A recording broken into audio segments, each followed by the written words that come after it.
It's no surprise that the team is laser-focused on securing a wide receiver in this year's draft. That's been the narrative for months now. And yes, the left side of the offensive line absolutely needs reinforcement. That's crystal clear. But amid all the noise about wideouts and O-line prospects, there's one position flying a bit under the radar: running back. And honestly, that might be a mistake. Everyone keeps asking, who could come in and really push guys like Ramondre Stevenson and Antonio Gibson for snaps in that backfield? Let's dig into that. But before we start breaking down names, I want to hear from you. No matter the round, no matter the board position, if you could pick one running back for this team in the draft, who would it be? Drop your thoughts in the comments, because this is a conversation that needs to be had.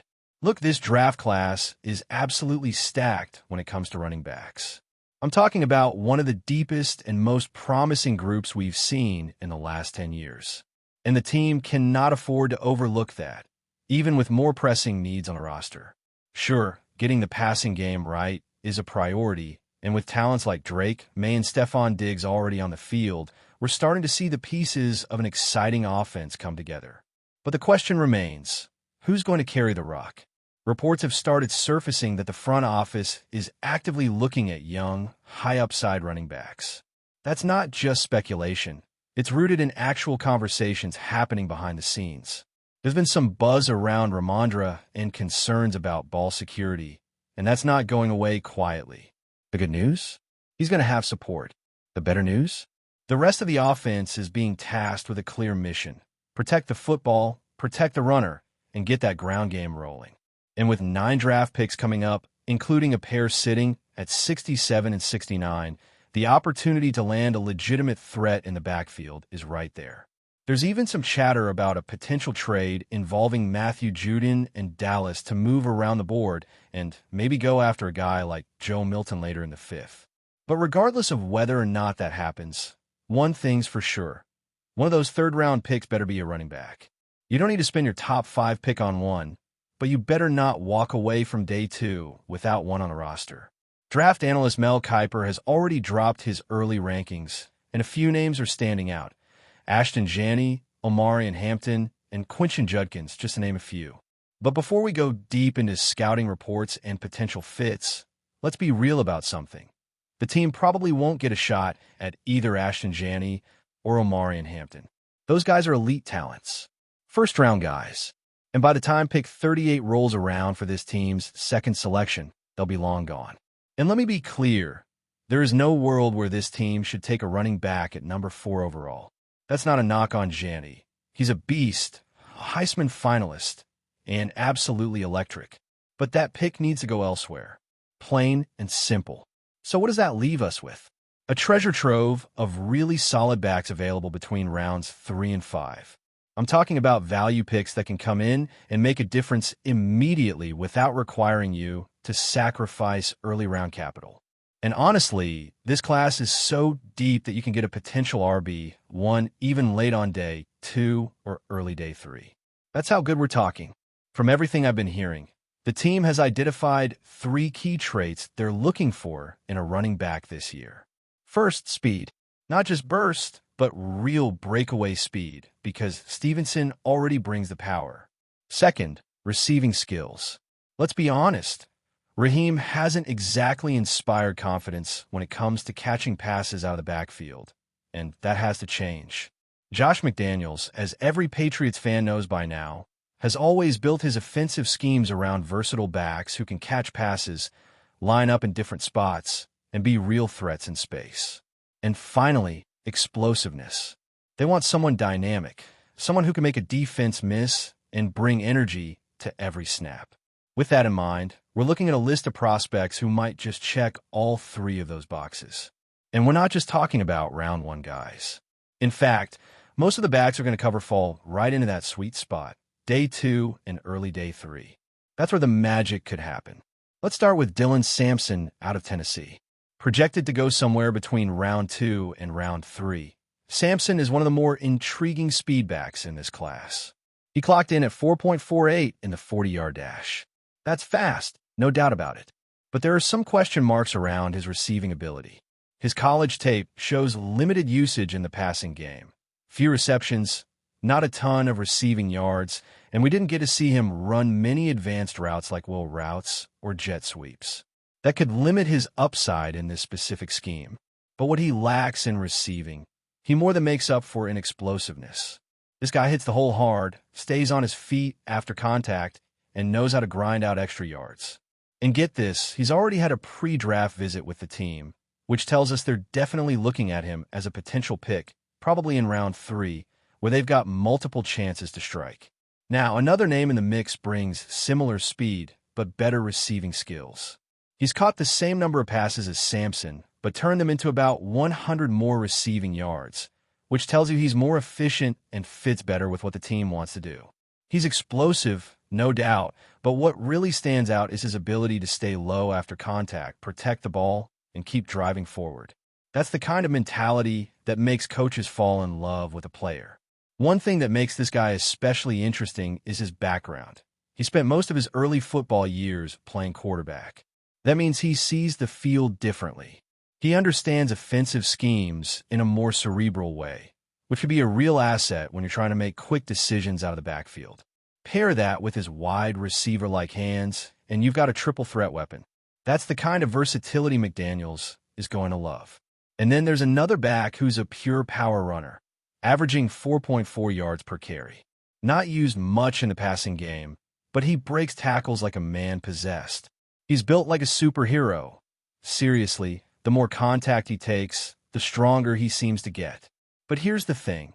He's a little too similar to what Stevenson already brings to the table. If you're trying to build a backfield with different flavors, this might not be the right match. That said, this kid is ridiculously strong. Just to give you an idea, most elite backs can squat somewhere between 500 and 600 pounds. This dude, he's putting up 635. That's not just strength, that's raw power ready to hit the field. So let's talk about the guy who really stands out to me, Cam Skadebo. If we're talking about maximizing the offense and finally unlocking that dual threat running back potential, he's the one. This is a guy who's got soft hands, solid burst, and a toughness that doesn't show up on stat sheets, but jumps off the screen when you watch him run.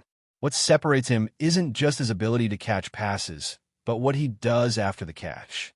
He knows how to slip tackles, get upfield fast, and he brings the kind of edge this offense has been missing out of the backfield. Now, it's not a guarantee he'll be available when the team is on the clock. That's always the big variable. But if he's there, that should be an easy card to turn in, especially considering Stevenson hasn't exactly been lighting it up in the receiving department. Last season's offensive approach didn't help either. With the coordinator carousel and all the confusion, there was no rhythm, no consistency. But with a running back like Skadebo, the playbook gets a whole lot wider. You can run more screens, motion him out wide, even throw in some trick plays. He's that type of chess piece. So yeah, Skadebo makes a ton of sense. But what if he's off the board? That brings us into day 3 of the draft, rounds 5 through 7. This is where things get really interesting. The team holds 2 picks in the 5th and 2 more in the 7th. And if they haven't taken it back by then, this is the last chance to find a gem without entering the free agent scramble. Let's look at a few of those late-round options. First up, we got a guy from Syracuse who's had some scouts buzzing, but not all of it is good. He didn't run at his pro day, which raised some red flags about his top-end speed. That lack of a timed 40 could mean he's slower than expected, and paired with a lack of explosiveness on tape, it's hard to see him fitting into what this offense needs right now. Sometimes, no data is worse than bad data, and unfortunately, he might be a pass for this team. Now, let's flip the script and talk about someone who is climbing draft boards, Woody Marks. This guy's been popping up in mock drafts all over the place, and for good reason. He's quick, he's smart, and he's dependable. He's logged a high number of receptions for a back, showing he can be trusted in the passing game. And here's the kicker. He rarely puts the ball on the ground. Just 1 fumble despite a ton of carries. That's the kind of ball security coaches love.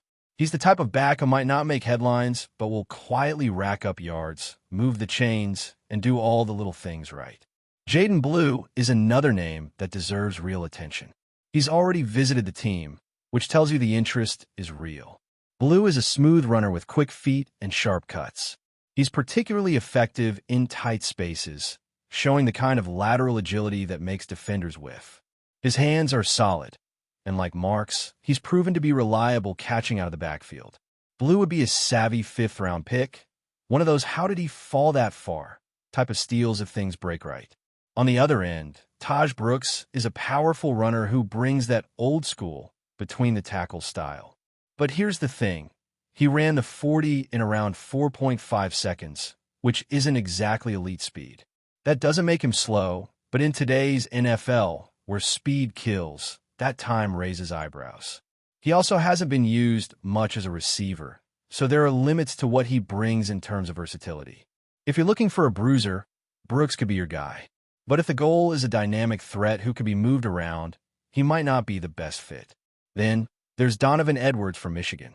He ran a solid 40 at 4.4 flat, which is definitely in the range you want. But despite his athletic profile, he didn't put up the kind of production you'd expect. Just 18 catches for 83 yards last season. That's not ideal if you're trying to sell yourself as a dual threat back. On top of that, he couldn't secure the RB1 role at Michigan, which adds to the questions. He's got the size and speed, but does he have the vision and creativity? That's unclear. And when you compare him to someone like Stevenson, who also had a fight to prove himself early on, you wonder if Edwards has the same fight in him. When you put all the pieces together, guys like Marks and Blue start to look even more appealing. They're dependable, coachable, and already showing the traits this staff is actively looking for, especially pass-catching ability, explosiveness in tight areas, and, above all, consistency. If this team waits until the 5th or even 7th round, those two names should be at the top of the list. So here's the deal. You don't need to spend a premium pick to land a contributor at running back this year. The board is loaded with value all the way through day 3. But the key is knowing exactly what kind of back you want. This team doesn't need another bruiser. They've got that. What they need is a game changer, someone who can create separation in the open field, keep the defense honest, and take some pressure off the quarterback by turning a check down into a chunk gain. There's no shortage of guys who can fill that role, but it's going to come down to scouting, preparation, and knowing when to pull the trigger. The draft is unpredictable, but one thing is for certain. The opportunity to fix the backfield is right there. Now it's just a matter of making the right move at the right time. Before we continue, don't forget to subscribe to Patriots Hub and give this video a like. Your support helps us keep delivering the latest updates on our New England Patriots. And don't be shy. Share your thoughts on the news in the comments below. Tyreek Hill to the New England Patriots? It's a rumor that's been sending shockwaves through the NFL community. Imagine the fastest man in football, the cheetah himself, sprinting down the field in a Patriots uniform. The possibilities are both electrifying and game-changing. With Hill's dynamic skill set and the Patriots' long-standing tradition of success, this potential move could elevate the franchise to new heights. But could this fantasy actually become a reality? Let's dive into the whispers, the speculation, and the undeniable allure of Hill joining the Patriots. Tyreek Hill's career has been nothing short of extraordinary. A standout in both college football and track and field, Hill has dominated the NFL since his rookie season. His speed, agility, and ability to break free from defenders have made him a nightmare for defensive coordinators. After leaving the Kansas City Chiefs and joining the Miami Dolphins, Hill continued to prove why he's one of the most dangerous wide receivers in the league.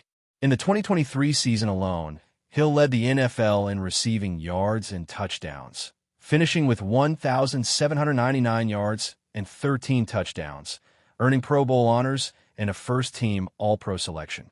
His remarkable achievements only add fuel to the fire when it comes to rumors about his potential future, especially one that would see him donning a Patriots jersey. The Patriots, under head coach Bill Belichick, have always thrived by adapting to new challenges and making bold moves.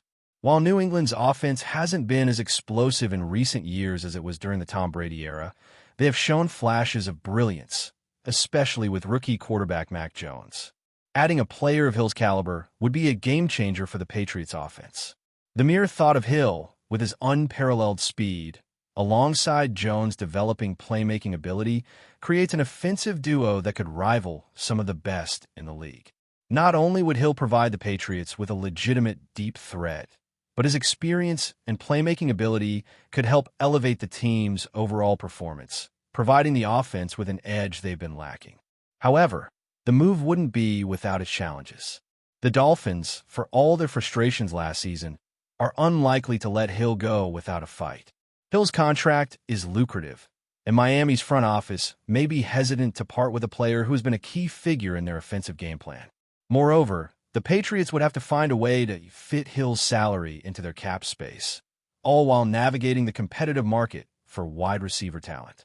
It would be a high-risk, high-reward move for New England, but one that could pay off if executed correctly. And yet, despite the obstacles, there's undeniable intrigue surrounding the possibility. Hill's history with Belichick's system, especially with the Patriots' reputation for getting the most out of their star players, could make the transition smoother than expected. The Patriots have long been known for taking players with specific skill sets and maximizing their potential, and there's little doubt that they could do the same with Hill. As we move deeper into the offseason, this rumor will only continue to heat up, keeping fans on the edge of their seats. Could Tyreek Hill really end up with the New England Patriots? Only time will tell. But one thing is for certain. If it happens, the entire NFL landscape will shift. That's it for this update. If you enjoyed the video and want to stay updated with exclusive news about our New England Patriots, be sure to subscribe to Patriots Hub and hit that like button. We can't wait to hear your thoughts in the comments. See you in the next video.